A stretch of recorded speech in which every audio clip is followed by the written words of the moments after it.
Adjora never understood how quickly love could take root until she met Kalu.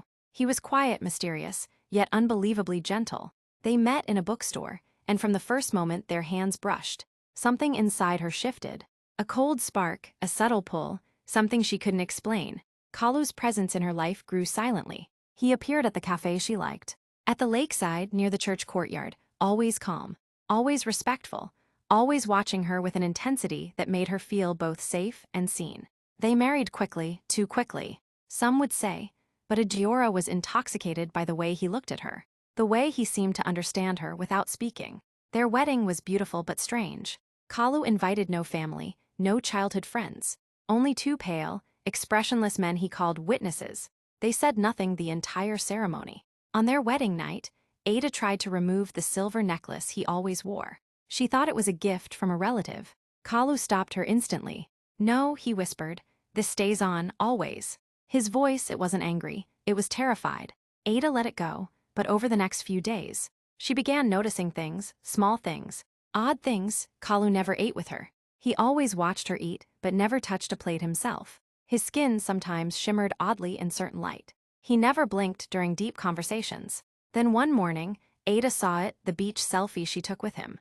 She was smiling, but he wasn't there. The place where he stood was empty. "Kalu," she whispered, "you're not in the picture." He looked at it calmly. Not everything that exists can be captured by glass and light. Ada felt fear for the first time.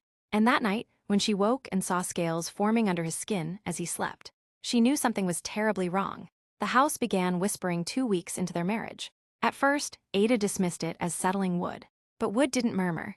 It didn't hum old haunting melodies. It didn't sound like distant breathing. Every night, the atmosphere thickened. Cold air pooled in corners. Shadows lingered too long. And sometimes, she heard a man crying far below the floors. "Kalu," Ada screamed one night, "someone is downstairs." He awoke instantly, eyes calm. "No one enters this home except me." She didn't sleep the rest of the night. In the morning, she explored.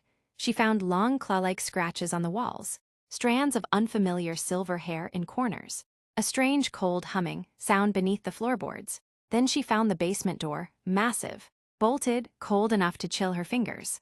"Kalu," she asked that evening, "what is in the basement?" Kalu froze. "Promise me you will never go near it."